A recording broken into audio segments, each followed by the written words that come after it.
dengan materi pilihan kata atau diksi.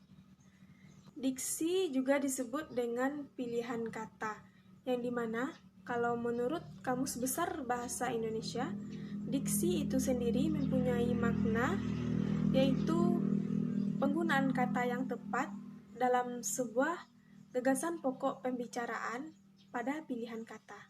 Kalau menurut para ahli, yaitunya Andre, dia menjelaskan kalau diksi adalah pilihan kata yang tepat dan selaras dalam mewakili sebuah perasaan yang menggunakan pola sebuah kalimat. Istilah diksi ini bukan saja dipergunakan untuk menyatakan kata-kata mana yang dipakai untuk mengungkapkan suatu ide atau gagasan, tetapi juga mencakup fraseologi, yaitu cara kita menggunakan kata frasa, baik itu dalam bentuk lisan maupun tulisan. Selanjutnya juga ada gaya bahasa, dan terakhir ungkapan. Ditinjau dari fraseologi itu mencakup persoalan kata-kata dalam pengelompokan atau susunannya, atau yang menyangkut cara-cara yang khusus berbentuk ungkapan-ungkapan. Selanjutnya dari gaya bahasa. Sebagai bagian dari diksi, bertalian dengan ungkapan-ungkapan yang individual atau karakteristik, atau yang memiliki nilai artistik yang tinggi. Selanjutnya saya akan menjelaskan tentang syarat-syarat diksi. Syarat-syarat diksi dikelompokkan menjadi dua, itunya yang pertama syarat-syarat ketetapan diksi, dan yang kedua syarat-syarat kesesuaian diksi. Menurut syarat-syarat ketetapan diksi, yaitu ada 4. Yang pertama, membedakan makna denotasi dan makna konotasi secara tepat. Nanti mengenai denotasi dan konotasi akan saya jelaskan bagian akhir. Selanjutnya, membedakan kata-kata yang hampir bersinonim secara cermat, misalnya kata adalah, ialah, merupakan, dan yaitu. Dan juga ada menggunakan akhiran asing secara cermat, seperti mengakomodasi, melegalisasi, dan lain-lain. Dan juga ada memerhatikan perubahan makna yang terjadi pada kata yang sudah dikenal. Yang terakhir, memerhatikan kelangsungan. Selanjutnya, syarat diksi menurut kesesuaiannya, yaitu ada juga ada 4. Yang pertama, hindari sejauh mungkin bahasa atau unsur substandar dalam suatu situasi yang formal. Yang kedua, gunakanlah kata-kata ilmiah dalam situasi yang umum. Hendaknya penulis dan pembicara mempergunakan kata-kata populer.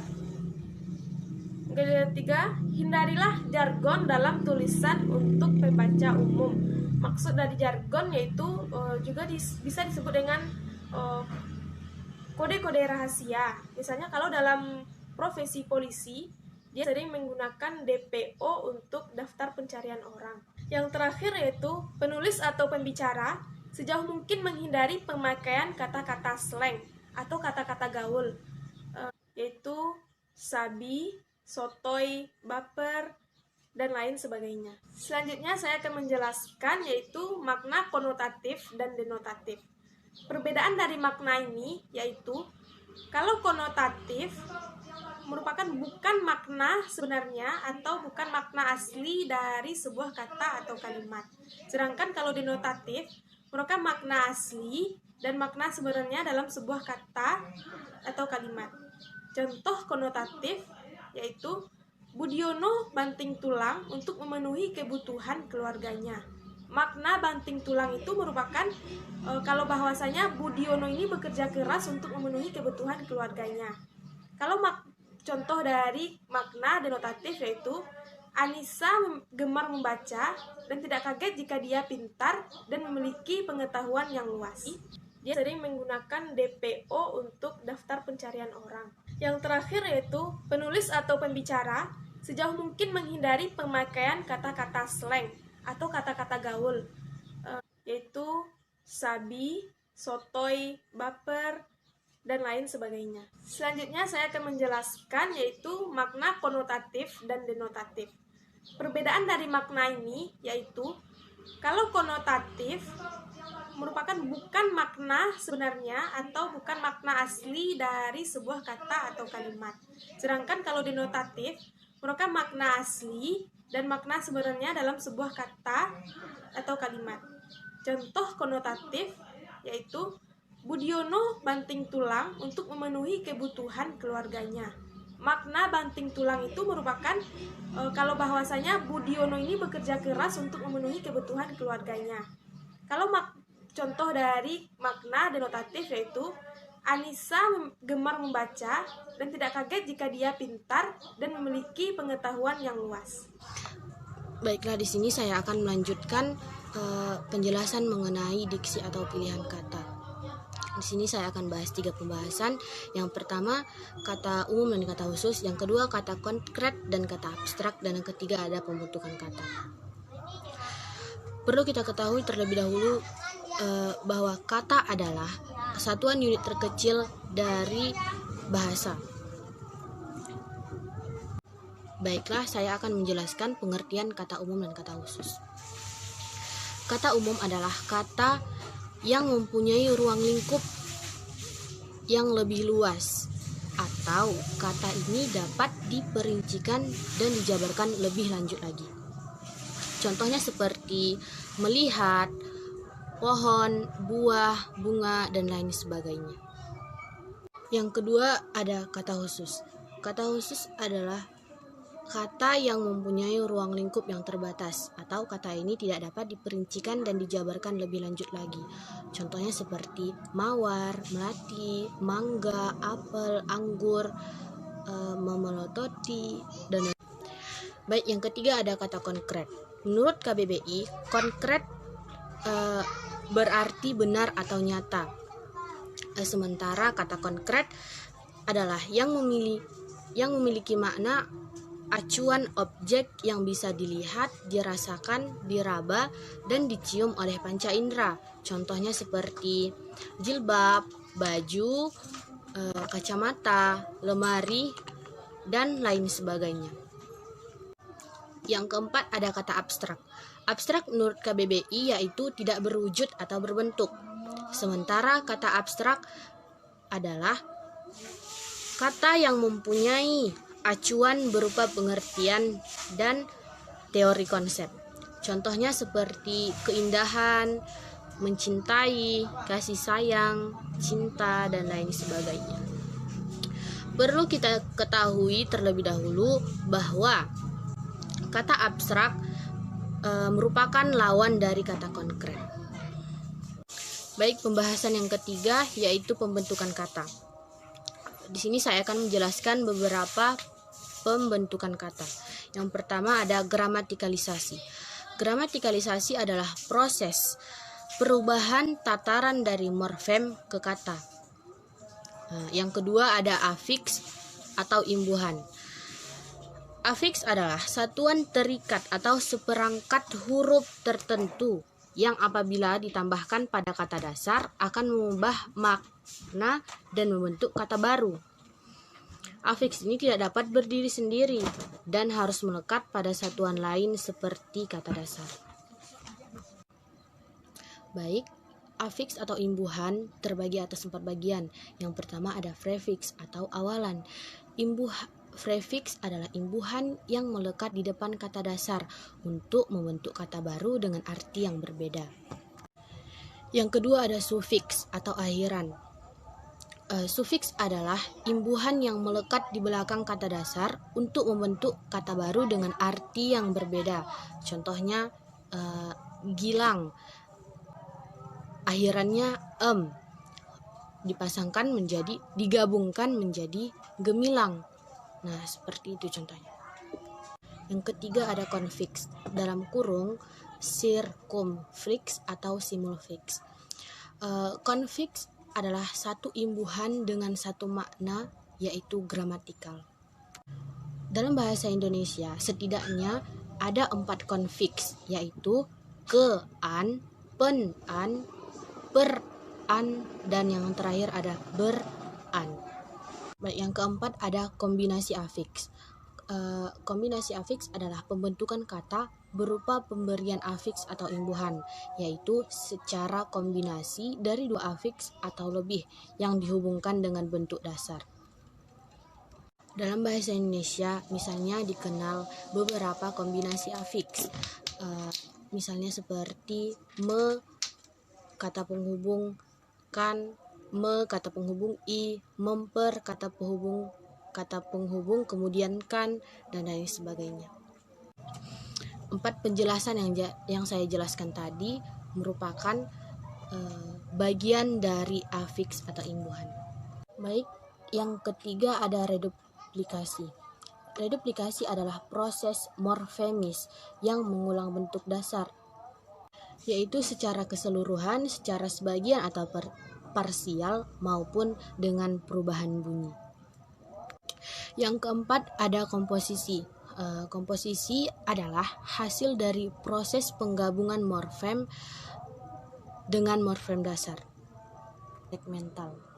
Sedangkan modifikasi internal adalah proses pembentukan kata dengan penambahan unsur-unsur yang biasanya berupa vokal ke dalam morfem yang berkerangka tetap. Yang kelima ada konveksi atau modifikasi internal. Konveksi biasa disebut dengan derivasi zero, yaitu pembentukan kata dari sebuah kata menjadi kata lain tanpa perubahan unsur. Baik, yang keenam atau yang terakhir pemendekan. Pemendekan adalah proses penanggalan bagian-bagian leksem atau gabungan leksem sehingga menjadi sebuah bentuk singkat. Tetapi maknanya tetap sama dengan makna bentuk utuhnya. Baik, pertama ada prefiks atau awalan. Prefiks adalah imbuhan yang melekat di depan kata dasar untuk membentuk kata baru dengan arti yang berbeda. Yang kedua ada sufiks atau akhiran.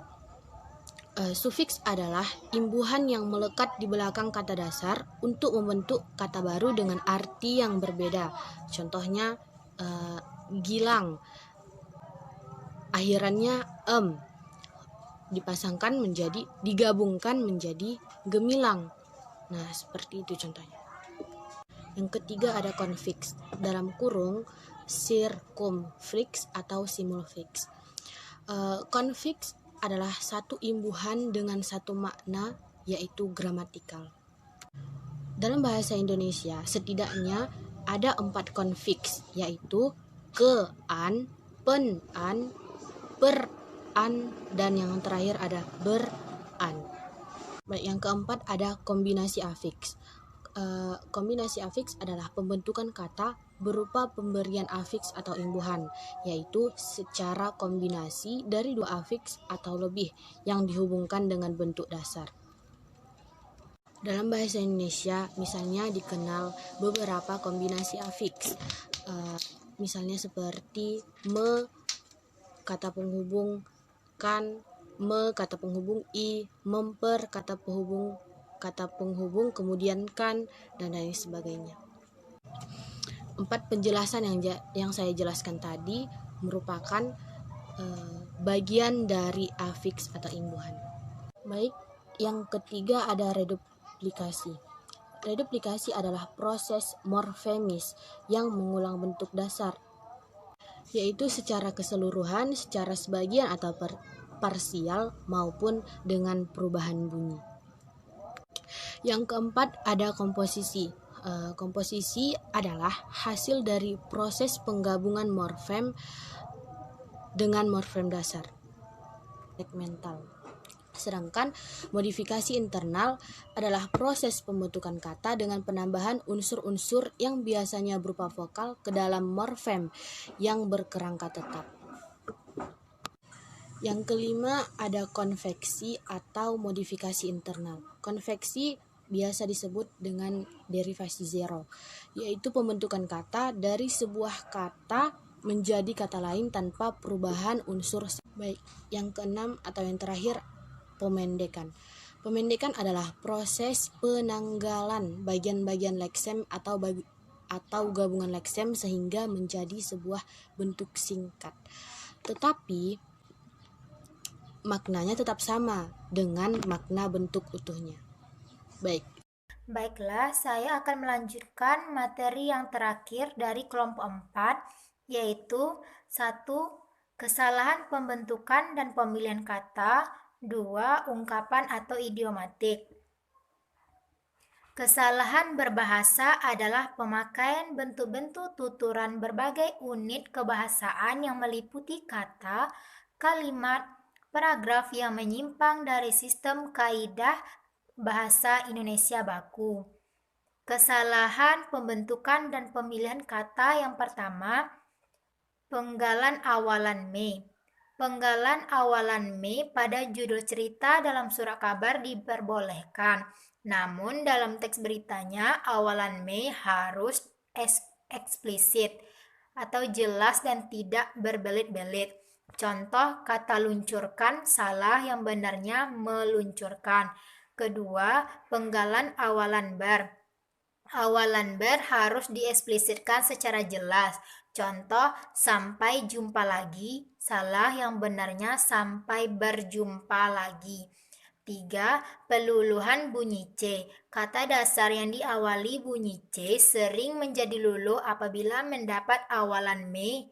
Contoh, kata menyuci, salah, yang benarnya mencuci. Yang keempat, penyengauan kata dasar. Ada gejala penyengauan bunyi awal kata dasar. Penggunaan kata dasar ini sebenarnya adalah ragam lisan yang dipakai dalam ragam tulis. Contoh, mandang, nulis, dan nabrak. Yang benarnya dalam bahasa Indonesia kita harus menggunakan kata-kata memandang, menulis, dan menabrak. 5. Bunyi S, K, P, dan T yang tidak luluh. Kata dasar yang awalannya S, K, P, dan T sering tidak luluh jika mendapat awalan me atau P. Contoh, semua warga negara harus mentaati peraturan yang berlaku. Salah, yang benarnya semua warga negara harus menaati peraturan yang berlaku. Benar. 6. Awalan K yang keliru. Pada kenyataan sehari-hari, kata-kata yang seharusnya berawalan ter sering diberi awalan K. Contoh, kata ketabrak, yang benarnya adalah tertabrak. Yang ketujuh, pemakaian kata akhiran ir.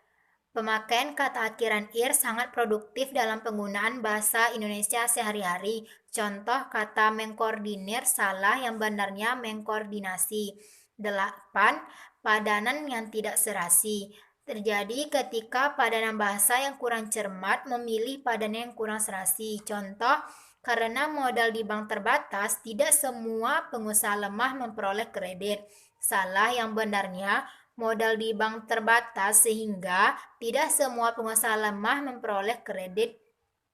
9. Pemakaian kata depan di, ke, dari, pada, daripada, dan terhadap pemakaian sehari-hari. Contoh, putusan daripada pemerintah itu melegakan hati rakyat. Salah, yang benarnya putusan pemerintah itu melegakan hati rakyat. 10. Pemakaian akronim atau singkatan. Yang dimaksud kata singkatan adalah PLO, UI, dan lain-lain. Sedangkan yang dimaksud dengan singkatan ialah lab, atau laboratorium, memo atau memorandum, dan lain-lain. 11. Penggunaan kesimpulan, keputusan, penalaran, dan pemungkinan. Pembentukan kata dalam bahasa Indonesia sebenarnya mengikuti pola yang rapi dan konsisten. Kalau kita perhatikan dengan seksama, bentukan kata itu memiliki hubungan antara satu dengan yang lain. Contoh, tani, bertani, pertanian. 12. Analogi. Di dalam dunia olahraga terdapat istilah petinju. Kata petinju berkolerasi dengan kata bertinju. 13. Bentuk jamak dalam bahasa Indonesia. Ada 4. 1. Bentuk jamak dengan menggunakan pengulang kata yang bersangkutan. Contohnya kuda-kuda. 2. Bentuk jamak menambahkan kata bilangan. Contoh beberapa meja. Yang ketiga, bentuk jamak dengan menambahkan kata bantu jamak. Contoh para tamu. Yang keempat, bentuk jamak dengan menggunakan kata ganti orang. Contoh mereka, kita, kami. Yang 14, penggunaan di mana, yang mana, hal mana. Kata di mana tidak dapat dipakai dalam kalimat pernyataan. kata di mana tersebut harus diganti dengan yang, bahwa, tempat, dan sebagainya. Baiklah, materi kedua, ungkapan idiomatik. Ungkapan idiomatik adalah konstruksi yang khas pada suatu bahasa yang salah satu unsurnya tidak dapat dihilangkan atau diganti. Ungkapan idiomatik adalah kata-kata mempunyai sifat idiom yang tidak terkena kaidah ekonomi bahasa. Idiom merupakan gabungan kata yang bermakna khusus. Idiom sering digunakan dalam bahasa kiasan dalam penyampaian makna. Contoh banting tulang artinya kerja keras. Contoh ungkapan idiomatik lainnya, Menteri Dalam Negeri bertemu Presiden SBY. Salah, yang benarnya Menteri Dalam Negeri bertemu dengan Presiden SBY. Jadi yang benarnya adalah bertemu dengan. Baiklah, itulah materi dari kami. Sekian. Assalamualaikum warahmatullahi wabarakatuh.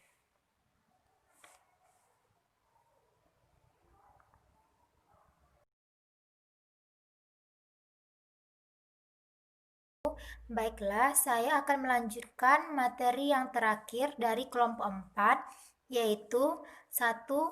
Kesalahan pembentukan dan pemilihan kata. 2. Ungkapan atau idiomatik. Kesalahan berbahasa adalah pemakaian bentuk-bentuk tuturan berbagai unit kebahasaan yang meliputi kata, kalimat, paragraf yang menyimpang dari sistem kaidah bahasa Indonesia baku.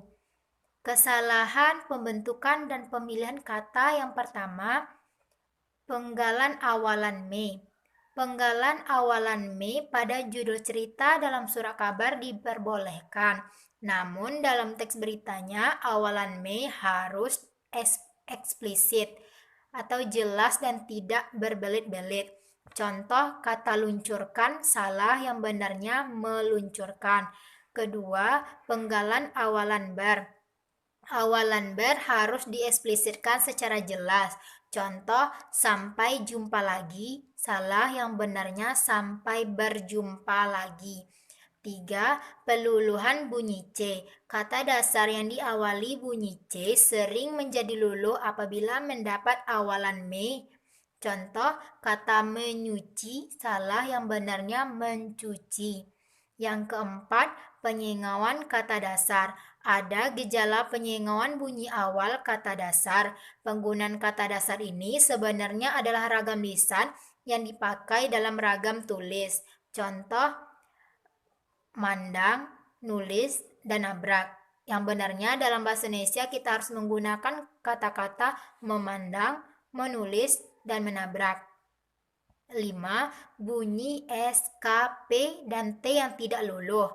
Kata dasar yang awalannya S, K, P, dan T sering tidak luluh jika mendapat awalan me atau P. Contoh, semua warga negara harus mentaati peraturan yang berlaku.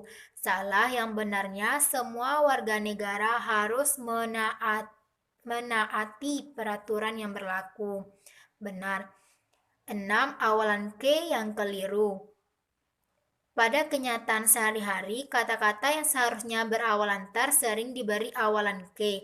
Contoh, kata ketabrak, yang benarnya adalah tertabrak.